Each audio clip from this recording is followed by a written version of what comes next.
বর্তমানে বাংলাদেশের প্রধানমন্ত্রীর কাছে আমার অনুরোধ, আমাদের ২০ কোটি মানুষের ৪০ কোটি হাতকে কাজে লাগাতে হবে, যাতে আমরা আমাদের দেশটিকে সুন্দরভাবে গড়ে তুলতে পারি।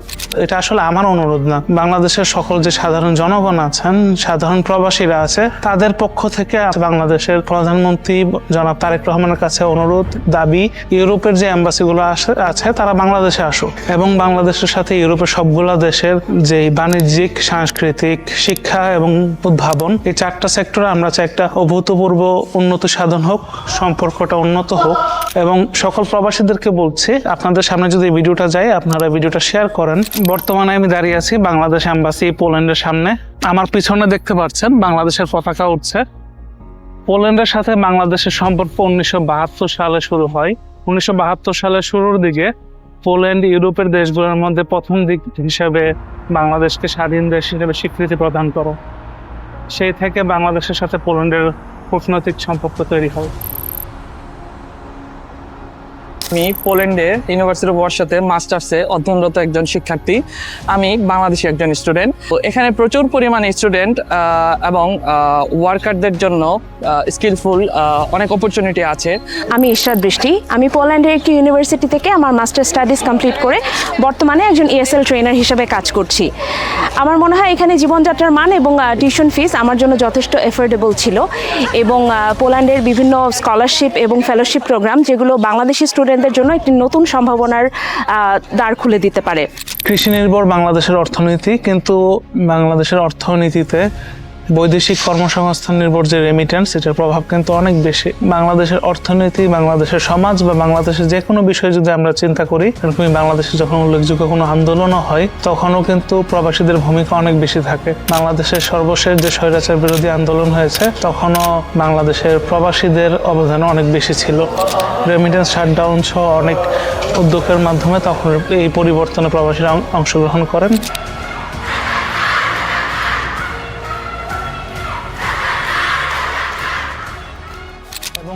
বাংলাদেশের অর্থনীতিতে এই রেমিটেন্সের আসলে ভূমিকা যদি বলি, এটা আসলে বলার মতো কোনো কিছু নেই। আমরা সবাই জানি যে বাংলাদেশের অর্থনীতি রেমিটেন্সের গুরুত্বটা কতটুকু এবং প্রবাসীরা বাংলাদেশের অর্থনীতি, বাংলাদেশের সমাজের সাথে কতটুকু গুরুত্বপূর্ণ। বাংলাদেশে প্রবাসীদের গুরুত্ব অনেক বেশি হওয়া সত্ত্বেও বাংলাদেশে কিন্তু প্রবাসীদেরকে নিয়ে কাজ করার যে বিষয়টা, এটা নিয়ে আমরা তেমন উল্লেখযোগ্য বিষয়গুলো পাইনি। যেগুলো পেয়েছি এই বিষয়গুলোর সাথে 2 জন ব্যক্তিত্বকে খুব বেশিভাবে গুরুত্ব সহকারে পাওয়া যায়। বাংলাদেশের সাবেক রাষ্ট্রপতি শহীদ জিয়াউর রহমান, তাকে বাংলাদেশের বৈদেশিক কর্মসংস্থান ভিত্তিক রেমিটেন্স বা বাংলাদেশের প্রবাসী কর্মসংস্থান ভিত্তিক যে রেমিটেন্স, তার প্রতিষ্ঠাতা বলা হয়। এছাড়াও 1976 সালে বাংলাদেশের সাবেক রাষ্ট্রপতি শহীদ জিয়াউর রহমান বাংলাদেশ জনশক্তি কর্মসংস্থান ও প্রশিক্ষণ ব্যুরো BMET প্রতিষ্ঠা করেন। এই প্রতিষ্ঠা ছিল বাংলাদেশের প্রবাসীদের জন্য যে রেমিটেন্স, এটার একটা প্রাতিষ্ঠানিক ভিত্তি। এরই ভিত্তি করে বাংলাদেশের সাথে মিডল ইস্টের এক বিশাল সম্পর্কের পরিবর্তন আসে, যার শুরুটা হয়েছিল বাংলাদেশের সাবেক রাষ্ট্রপতি শহীদ জিয়াউর রহমানের হাত ধরে। পরবর্তীতে বাংলাদেশের সাবেক প্রধানমন্ত্রী বেগম খালেদা জিয়া এই প্রবাসীদের জন্য একটা বিশাল নীতি গ্রহণ করে, যাকে লুক ইস্ট নীতি হিসাবে উল্লেখ করা হয়। তো এই শুরুটা হয়েছিল বাংলাদেশের সাবেক রাষ্ট্রপতি শহীদ জিয়াউর রহমান এবং বাংলাদেশের সাবেক প্রধানমন্ত্রী বেগম খালেদা জিয়ার চেষ্টার মাধ্যমে প্রবাসীদেরকে নিয়ে কাজ করা।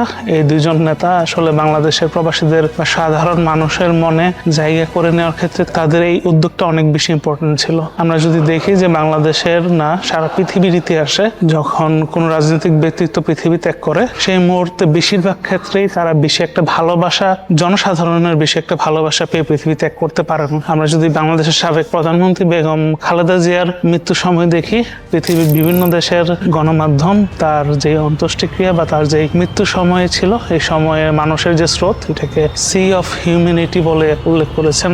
আমার কাছে মনে হয় তাদের প্রতি মানুষের, সাধারণ মানুষের, আমি আবারও বলছি, ভিডিওটা আমি করছি একদম নিরপেক্ষ প্রেক্ষাপট থেকে, এই প্রেক্ষাপট থেকে যদি সাধারণ জনগণের যে তাদের এই ভালোবাসাটা অন্যান্য কারণগুলোর সাথে প্রবাসীদের নিয়ে যে তাদের এই কাজটা অনেক বেশি ইম্পর্টেন্ট ছিল বা এটার গুরুত্ব অনেক বেশি। তবে দুঃখের সাথে যেটা বলতে হয়, বাংলাদেশের ইতিহাসে প্রবাসীদেরকে নিয়ে এছাড়া অন্যান্য গুরুত্বপূর্ণ কাজের মধ্যে তেমন কাউকে আমরা দেখি না। বাংলাদেশের যে গত সময়ে যেই 17 বছর যে সরকার ছিল, এই আমলে বাংলাদেশের সাথে ইউরোপের তেমন কোনো সম্পর্ক আমাদের চোখে পড়ে না। এই ধারাবাহিকতায় আমরা যদি দেখি, ইউরোপের বিভিন্ন দেশ তাদের এম্বাসি বাংলাদেশে আসবে এটা বলে প্রবাসীদেরকে বা সাধারণ জনগণকে সবসময় কিন্তু একটা আশা দিয়ে যাওয়া হয়েছে, কোনো সময় এই আশ্বাসটা বাস্তবে পরিণত হয়নি। বাংলাদেশে যে অন্তর্বর্তীকালীন সরকার ছিল সেই সময়েও অনেক আশ্বাস দেওয়া হয়েছে, বাট তখনও আমরা কোনো রকম আশানুরূপ ফলাফল দেখতে পাইনি। বর্তমানে বাংলাদেশের প্রধানমন্ত্রীর কাছে আমার অনুরোধ, এটা আসলে আমার অনুরোধ না, বাংলাদেশের সকল যে সাধারণ জনগণ আছেন, সাধারণ প্রবাসীরা আছে, তাদের পক্ষ থেকে আমার কাছে বাংলাদেশের প্রধানমন্ত্রী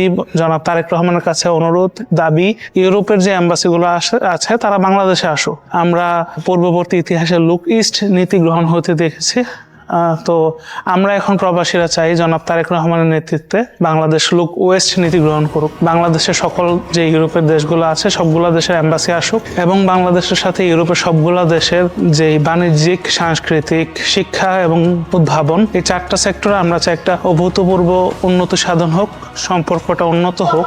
এই জন্য আমরা চাই জনাব তারেক রহমান আপনি লুক ওয়েস্ট নীতি গ্রহণ করুন।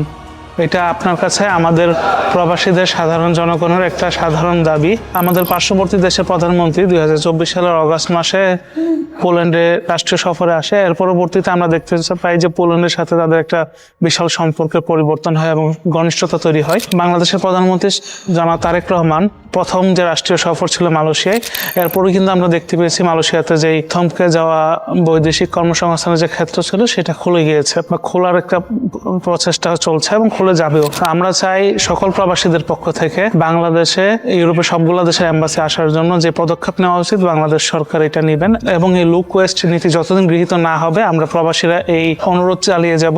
এই ভিডিওটা আসলে কোনো রাজনৈতিক প্রেক্ষাপট থেকে করা হচ্ছে না, সম্পূর্ণ করা হচ্ছে প্রবাসীদের জন্য। আমরা চাই বাংলাদেশের সকল ইউরোপের দেশগুলোর এম্বাসি আসুক। এটার জন্য আসলে বাংলাদেশের প্রধানমন্ত্রী জনাব তারেক রহমানের কাছে আমরা অনুরোধ করব আপনি লুক ওয়েস্ট একটা নীতি গ্রহণ করেন। এটা প্রবাসীদের জন্য একটা বিশাল পরিবর্তন নিয়ে আসবে। বর্তমান সরকার বাংলাদেশের প্রবাসীদের ক্ষেত্রে অনেক পদক্ষেপ অলরেডি নিয়েছে স্বল্প সময়ে, আর আমরা চাই লুক ওয়েস্ট নীতিটা স্পেশালি গৃহীত হোক এবং সকল প্রবাসীদেরকে আমি অনুরোধ করব এই ভিডিওটা যদি আপনার সামনে যায়, ভিডিওটা কাইন্ডলি শেয়ার করেন। ভিডিওটা আমরা চাই বাংলাদেশের প্রধানমন্ত্রী জনাব তারেক রহমানের কাছে পৌঁছাক, যাতে উনি এই একটা উদ্যোগ নেন। আমরা আশা করি বাংলাদেশের বর্তমান প্রধানমন্ত্রী জনাব তারেক রহমান যদি পোল্যান্ডের মাধ্যমে ইউরোপে তার রাষ্ট্রীয় সফর শুরু করেন এবং এই লুক ওয়েস্ট নীতির মতো একটা নীতি গ্রহণ করেন, প্রবাসীদের জন্য এটা একটা বিশাল পরিবর্তন নিয়ে আসবে। এবং কারণ বাংলাদেশ কিন্তু শুধুমাত্র এই যে এরকম না যে এম্বাসি আসলে বাংলাদেশ থেকে লোক যাওয়াটা ইজি হবে, বাংলাদেশ থেকে যাওয়াটা তো সহজ হবে, এছাড়াও বাংলাদেশের সাথে যে বাণিজ্যিক সম্পর্ক আছে, সাংস্কৃতিক এবং উদ্ভাবন, এই সেক্টরগুলো তো একটা বিশাল ঘনিষ্ঠতা তৈরি হবে। ভিডিওর লাস্টে আবারও বলবো, বাংলাদেশ আসলে প্রবাসীদের সাথে ওতপ্রোতভাবে জড়িত একটা এরকম একটা দেশ। এরকম একটা লুক ওয়েস্ট নীতি বাংলাদেশের বর্তমানে প্রবাসীদের কাছে একটা বিশাল মাইলফলক হিসেবে পরিণত হতে পারে। ধন্যবাদ সবাইকে। আবারও শেষ রিকোয়েস্ট করব, যদি আপনার সামনে ভিডিওটি আসে অবশ্যই শেয়ার করুন। ভিডিওটি শেয়ার করবেন আপনার জন্য, সকল প্রবাসীদের জন্য। ধন্যবাদ।